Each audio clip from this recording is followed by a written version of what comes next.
Hello, everyone. How are you doing today? Sorry, some fun technical stuff, right? That's how we always have to kick off each one of these. So, if you don't know me, my name is Crystal, and I am one of the co founders of Korero Solutions. My business partner is Jeanette, and every single Thursday, we do these sessions live. So each Thursday, I will be here Thursdays at noon. I go live with a quick leadership moment, something useful, actionable, and grounded in real life experience. So make sure that you're marking your calendars. And then once a month, my business partner, Jeanette, joins me for a deeper dive session that you do not want to miss. Now, if there's a topic that you'd want us to cover, please drop it in the chat or DM me if you'd prefer to keep it private. We'd love to know to make these sessions absolutely as impactful as we possibly can. All right, so the reason we're all here today, let's talk about unintentional harmful comments. Now, workplaces right now are hyper aware of these for right now, and that is for really good reason. But what if instead of these comments creating division, they became moments of learning? What if instead of creating a culture where people felt like they're walking on eggshells, they had the confidence to talk about the tough topics? And what if instead of letting these issues simmer, they're resolved in a manner that respected everyone involved? What I see too often is that there are a few important reframes and steps in this process that are getting missed. And how we respond to those moments of unintended harm is just as important as the moments itself. Now, hopefully, it's looking okay on your end because I see that it's a little glitchy on mine. So please know that I will be recording and uploading this in YouTube later if it's a little choppy on your side. All right, so we're going to talk today about how we lead through these moments of unintentional harm because they shape our teams, our trust, and our culture. So let me take you into a real moment that happened. I was working with a group of supervisors and they were holding regular meetings to check in on team dynamics and what was going on. And this was awesome. But in one of the meetings, one of the supervisors, visibly frustrated, said, "Sometimes it feels like I'm babysitting." She didn't say it with cruelty. She said it with exhaustion and with frustration. But I watched one person in that room visibly shift. While others were nodding in agreement, she went quiet. It was one of these moments, a moment that could have gone completely sideways or opened the door. And that's what we're talking about today. Not culture wars, not call out culture, but what do you do as a leader when something someone says lands as harmful, even if it wasn't meant that way? Right? Because resilient teams, they aren't built by avoiding the discomfort or these conversations that we want to just sweep under the rug. They're built by learning how to move through these issues together. When something lands wrong, people often fall into one of these three traps. The first one is that call out trap. This is when we go from 1 to 10, right? We start labeling someone as the aggressor, or I've seen it online so many times, the perpetrator. Now, discipline is often public. Apologies are coerced, but public shaming doesn't call people in, it shuts down learning. Right? We're in that hyper focused, protect ourselves state. Our brain is shut down from learning. So this doesn't work. Not only that, it creates resentment, it creates division. Has anyone else been there? Like feeling shamed or called out publicly? This can happen at work. Can happen in public life. I know as a mom being out in public with my kids and they're throwing as a tantrum, and they're throwing a tantrum, you feel that shame of people's eyes looking at you and you don't feel better, you feel worse. You get hot and sweaty and feel like you need to be better defend yourself to these people. right? You're not thinking, how can I learn from this? You're shutting down. It sucks. It makes you feel like garbage. Right? That's not where we want our team to be. So when this is done, we lose the chance to connect and to grow. Now, the second is the just get over it trap, right? People are too sensitive. We start minimizing that harm. Tell people to shrug it off, or we just don't look at it because it's uncomfortable, right? We minimize it. It's not that big of a deal. Everyone's going to get over it. We tell people toughen up, suck it up. We tell ourselves not that big of a deal, right? This is just something small. It's okay. But when we brush off people's hurt, we're not building resilience. We're teaching them that their experiences don't matter. Now, the third is this hypervigilance trap. And this one has two different sides. So here's what happens. Some people, especially those who've been shamed in the past, are afraid of being accused. So they start tiptoeing, they start walking on eggshells. They stay quiet, they don't speak up. They become disconnected, right? Those head down workers that don't really engage with anyone because they're afraid of saying the wrong thing. Now, others go the opposite direction. They start scanning every conversation, every interaction for offense, for harm. They look for these hidden signals, subliminal digs. And you know what?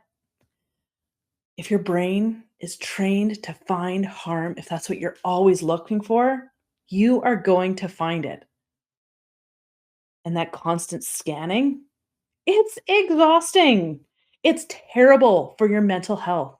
And it traps you in this cycle of negativity. Everything is coming through that negative lens, putting you on high alert. And it's not good. It's not good for the individuals. It's not good for teams. So, what can we do instead? What is a leader's next move? Here's the shift. Ask yourself, what am I not seeing? Just that. That's just the place to start. No blame, no panic, no assumptions or biases, just curiosity. All right. Looks like I have a comment to respond to here. So just give me 2 seconds because my computer's kind of being glitchy here. Oh, let's see if I can refresh it. Hmm. Awesome. Okay, I'm curious and wondering if there are any men on this session. When I looked at the network list, it was all women. Does gender impact this? Does it fall differently? Yes, sometimes it does. But more than gender, beyond that, it's really about the individual people and the lens that they are coming with. This lens could be education, it could be cultural, it could be experience or history. So, really, the big takeaway with this is to go in curious because women, I know I've gone through this list a few times and I only have my perspective, I only have my point of view. And with that, I go in with a lens.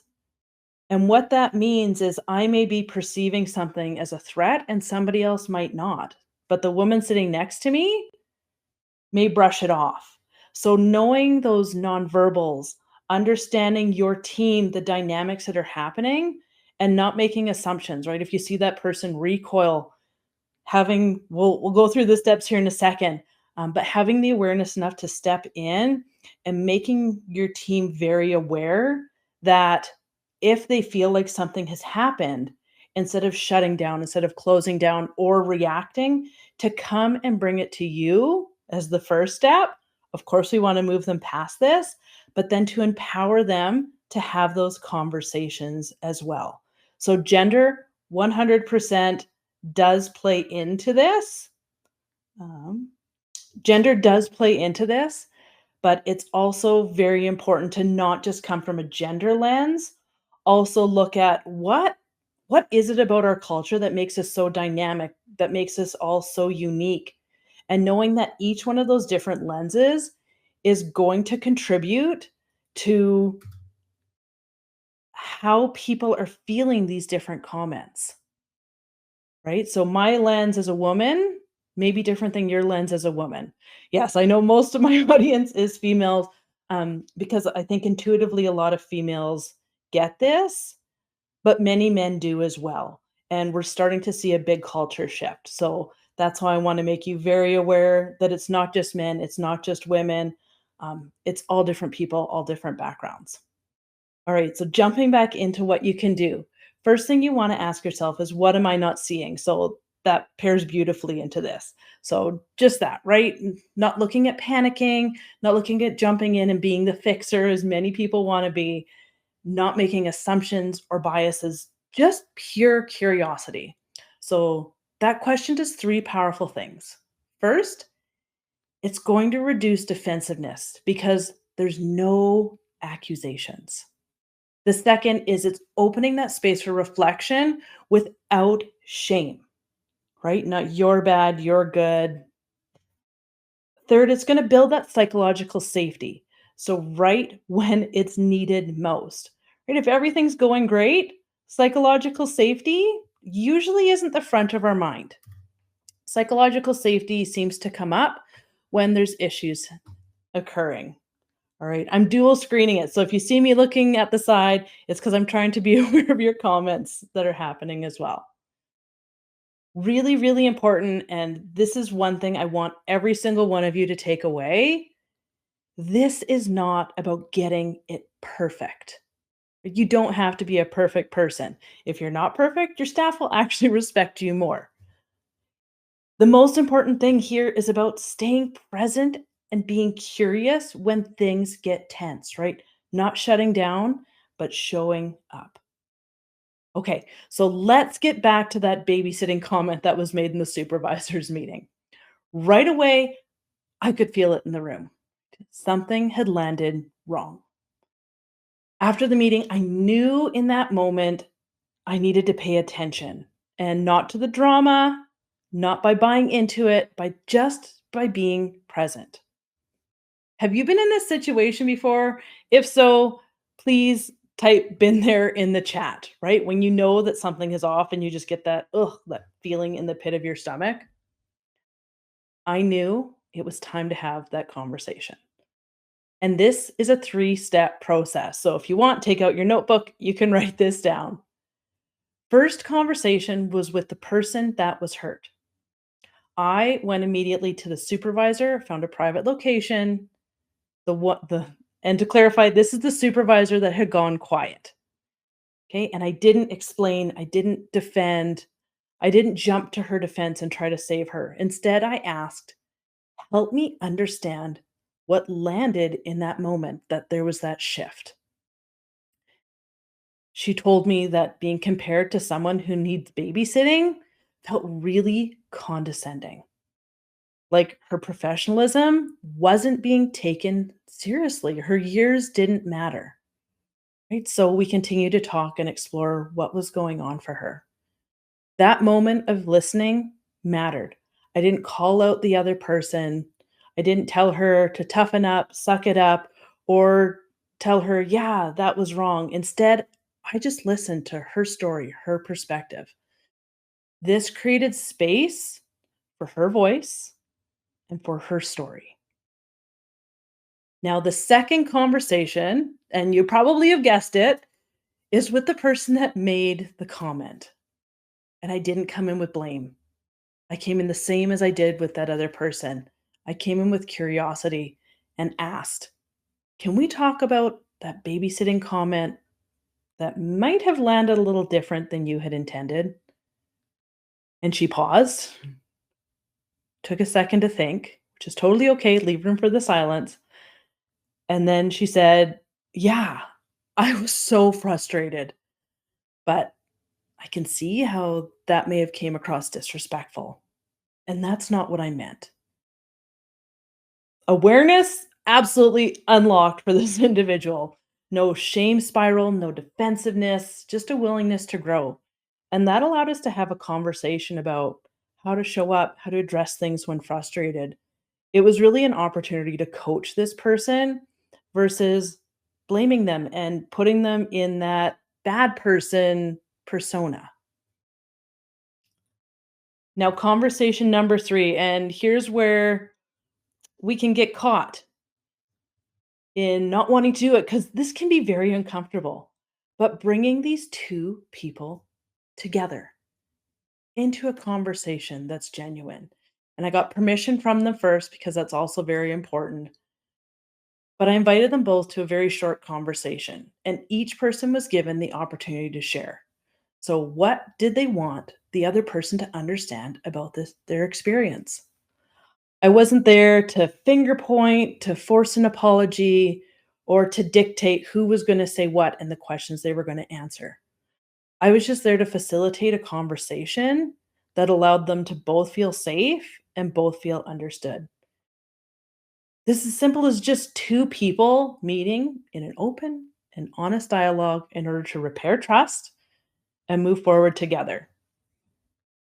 Now, sometimes leaders worry, and I get this question a lot. If I don't address this publicly, right? If I'm not going to send out an email that it's been handled, or have them go and talk to the entire group, people are going to think that I've ignored it. But the truth is, people talk, and you know it because if you don't address it, they talk. If you do address it, they still talk, right? Your team talks. And if you handle it directly and compassionately, those 2 people that have had the conversation now become the advocates for a healthier culture. They are the ones that stop the gossiping. They are the ones that stop the division. They are the ones that are building the bridges instead of burning them. They start doing the legwork, defending one another and heading off comments. Now, there's a number of leadership skills that are at play here, and they're complex. Um, But the way that they're applied, right? I always say they're simple skills, but sometimes they're really hard to do, right? Things like active listening, curious questions, empathetic communication, emotional regulation, that's a difficult one, and bridge building, right? These aren't soft skills. These are the people skills, the ones needed especially in times of pressure. And yes, they are really hard to practice in real life. That's why we support teams in developing them. Because after this conversation happened, after the coaching that I was able to do with these 2 individuals, they were then able to come to each other and have these conversations without anyone present, which is amazing. That is stress off the leader's back. That is stress off the team. That is teaching other people to become leaders in your organization. And when they see something come up, especially because they were in the role of supervisors, they were able to step in and ask those same questions, right? These are usually pretty fast learners that are smart at their jobs. They were able to step into other situations with clients. Like this is um, cross organizational work. They could step in with clients, they could step in with employees, they could step in with each other and apply these skills, which transforms the entire team, right? That is how you build a healthy culture. So that babysitting comment that could have created divide, instead, it became a turning point because both people were leaning in with curiosity. Neither person was pointing the finger or placing blame. Now, even with the best skills and the best intention, you are not going to prevent all intentional harm, right? Off color comments, misguided compliments that land the wrong way, but you can prevent those moments from turning into lasting disconnect. So just remember, always ask yourself and train your staff to ask themselves, what am I not seeing? And then pause, listen, lean in, and lead with courage. Have the uncomfortable conversations because you don't have to protect your staff.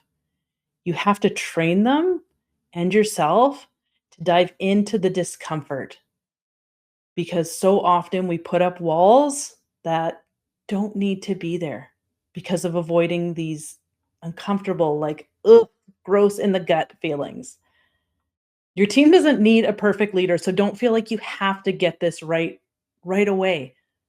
Even after years, I still make mistakes, but people are willing to correct me and I can approach things in a different way. And that's where learning happens for all sides, right? They need a leader that is willing to grow.